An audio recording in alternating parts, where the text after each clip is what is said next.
कई लोग कहते हैं कि हमें गुस्सा बहुत आता है। बहुत सोचते हैं कि गुस्सा ना करें, पर हर बार फेल हो जाते हैं। कस्में भी खाते हैं कि गुस्सा नहीं करेंगे, पर फिर भी बहुत गुस्सा आता है। क्रोध एक ऐसी चीज है जो आपके प्यारे से भी प्यारे रिश्ते में जहर भर सकता है। क्रोध सबसे पहले आपके मन में जहर भरता है, आपकी जिंदगी में जहर भरता है और फिर आपकी पूरी लाइफ में जहर भरता ही जाता है। जो इंसान क्रोध करता है वह क्रोध करने से पहले भी दुखी रहता है, क्रोध करते समय भी दुख को पाता है और क्रोध करने के बाद भी दुखी होता है।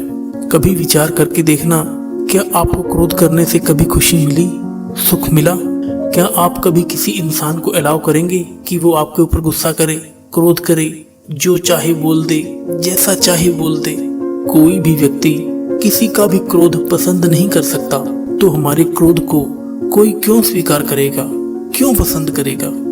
एक व्यक्ति एक गुरुजी के पास गया और गुरुजी को जाकर बोला, गुरुजी मुझे बहुत क्रोध आता है और उस क्रोध की वजह से मेरे घर में सब मुझसे खफा रहते हैं और उस क्रोध की वजह से मुझे भी ग्लानि और पश्चाताप रहता है। मैं लोगों से नजरें नहीं मिला पाता, ऐसे ऐसे शब्द क्रोध में कह जाता हूँ कि जिन्हें बाद में लौटाया नहीं जा सकता। याद रखना आप भी एक बात, जो भी शब्द आप क्रोध में आकर कह जाते हैं, हो सकता है कि आपको उसकी माफी मिल जाए, पर लोग उन शब्दों को भूलते नहीं। शरीर के घाव तो भर जाते हैं, लेकिन शब्दों से किए हुए घाव सारी उम्र हरे के हरे रहते हैं। तो याद रखना, आप जो भी क्रोध में शब्द कहेंगे, उन शब्दों का सामना आपको भी जिंदगी भर करना पड़ेगा। तो उसने गुरुजी से कहा कि मैं परेशान हो गया हूँ, बहुत कोशिश करता हूँ, पर गुस्से की आदत छूटती ही नहीं। गुरुजी ने कहा, एक काम करो, जब भी तुम्हें गुस्सा आए ना, तो बस एक बात याद रखना कि गुस्सा मैं करूंगा, पर कल, आज नहीं। जब भी गुस्सा आए बस इतना संयम मन में रखना कि गुस्सा मैं करूंगा, पर आज नहीं, कल। उसने बोला, गुरुजी इससे गुस्सा थोड़ी ना शांत हो जाएगा, दूसरे दिन भी तो करूंगा ना। गुरुजी ने कहा, तुम ये करके तो देखो। वो घर गया, उसे किसी बात पर गुस्सा आया, पर उसको गुरुजी की बात याद आई, गुस्सा तो मैं करूंगा, पर आज नहीं, कल। कल तो दूर की बात है, थोड़ी देर बाद ही उसका गुस्सा शांत हो गया। याद रखना एक बात, गुस्सा एक धुएं की तरह है, एक बादल की तरह है, जो थोड़ी देर रह के आगे चला जाता है। बस वो थोड़ी देर संयम साधना है, बस वो थोड़ी देर कंट्रोल करना है। हम बर्दाश्त नहीं कर पाते चीजों को। कई लोग कहते हैं कि हम गुस्सा करते नहीं, लोग हमें गुस्सा दिला देते हैं। अरे भाई, तुम कोई टीवी हो क्या, जो किसी ने रिमोट कंट्रोल में जैसे चैनल चलाया और तुमने प्रोग्राम देना शुरू कर दिया? लोग आजकल इतने हल्के क्यों हो गए हैं? कितना आसान हो गया है आजकल किसी को भी गुस्सा दिलाना, और कितना मुश्किल है आजकल किसी को खुश करना। क्योंकि हमारी ये गंदी आदत है, हम हर गलत बात का इल्जाम दूसरों पर डाल देते हैं कि उसकी वजह से अगर वो नहीं होगा तो कोई और होगा, या तो ऐसा हो आपके लिए पूरी दुनिया ही बदल जाए, दुनिया का एक एक इंसान बदल जाए ताकि आपको गुस्सा नहीं आए, दुनिया की हर चीज बदल जाए, हर नियम बदल जाए क्योंकि आपको गुस्सा नहीं आए। आपको गुस्सा फिर भी आएगा क्योंकि वो आपके भीतर है। बाहर के लोग तो खाली जरिया बनते हैं उस गुस्से को बाहर निकालने के लिए, वो तो अपने भीतर ही भर रखा है, अपने भीतर। बस जरूरत है खुद को पहचानने की। जैसे उस व्यक्ति को गुरुजी ने कहा कि गुस्सा कल करना, बस थोड़ी देर का संयम और गुस्सा गायब। कई लोग कहते हैं कि गुस्से को कंट्रोल नहीं किया जा सकता। गुस्सा कोई रोकने वाली चीज थोड़ी है, जब आता है तो आ जाता है, फिर नहीं दिखाई देता कि कौन छोटा कौन बड़ा। आपको सब दिखाई देता है।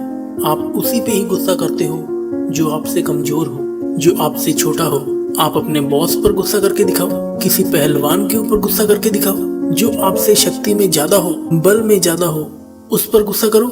गुस्सा हम कमजोर पर ही करते हैं। जो व्यक्ति हमसे बल में बड़ा है, पद में बड़ा है, शक्ति में बड़ा है, वो चाहे कितना भी गलत चले हमारे साथ, वहां गुस्सा नहीं आता, क्योंकि पता है कि यहाँ हमें नुकसान हो जाएगा। इसका मतलब गुस्सा भी हम चॉइस से करते हैं कि किस पे करना है और किस पे नहीं। तो याद रखें एक बात, गुस्सा आपकी चॉइस है। आप चाहे तो गुस्सा करें और आप चाहे तो उस गुस्से को रोक सकते हैं, पर जो हमसे शक्ति में बड़ा है उसके सामने हम गुस्सा नहीं कर पाते, और जो हमसे कमजोर है उसे हम अपनी शक्ति दिखाते हैं। कुछ बातें तो हमने ऐसी ही सुनी हैं कि गुस्से में आकर कई लोग हिंसा भी करते हैं। कई पति लोग अपनी पत्नियों पर हाथ उठाते हैं। कितनी गलत बात है। जो व्यक्ति अपने ही परिवार के सदस्यों पे हिंसा करे उसे मनुष्य कैसे कहा जाएगा। हमारी एक प्रार्थना है सभी माताओं बहनों से, आप भी अपने जीवन में हिंसा का विरोध करें। चुप कर मत सहन करिए। जब आपके साथ पहली बार ऐसा हो तभी रोक दीजिए। इसे आदत मत बनने दीजिए। अपनी शक्ति आप खुद बनिए। ऐसी बहुत बातें सुनते हैं। बहुत सारी माताओं बहनों पे अत्याचार भी होता है। इस इंतजार में मत बैठे रहिए कि कोई आएगा आपकी रक्षा के लिए। सबसे पहले आप खुद की रक्षा खुद करना सीखिए। पहली बार में ही विरोध कीजिए। रोकिए कि नहीं, ये चीज हम नहीं सहेंगे, हम हिंसा नहीं सह सकते। कुछ कुछ तो ऐसे भी किस्से सुने हैं, इतना दर्द है उनमें जिन्हें बयां भी नहीं किया जा सकता। कैसे लोग इतने निर्दयी हो सकते हैं। तो आप इस चीज का विरोध कीजिए, इसे सहन मत कीजिए। क्रोध एक ऐसी अग्नि है जो सिर्फ क्रोध करने वाले को ही नहीं, उसकी पूरी दुनिया को जला डालती है, उसके पूरे परिवार को जला डालती है। क्रोधी इंसान के साथ रहना साक्षात नरक में रहने के समान है। एक घर में एक सास अपनी बहू पर बहुत क्रोध करती थी, बहुत गुस्सा करती थी।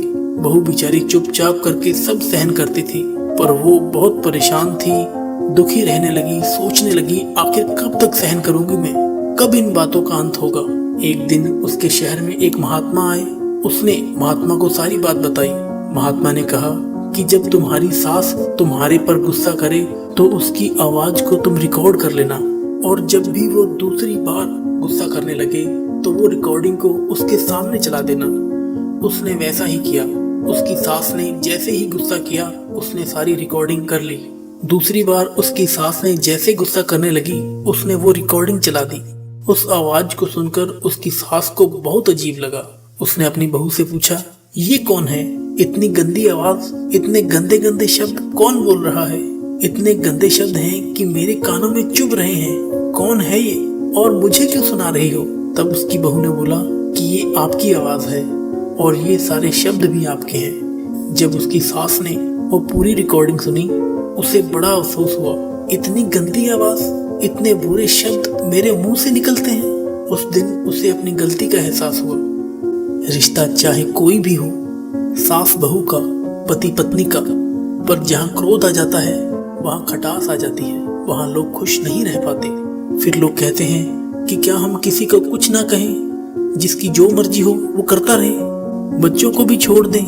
नहीं, परमात्मा ने आपको विवेक दिया है। बातों को समझें कि कौन सी बात किस विषय में कही जा रही है।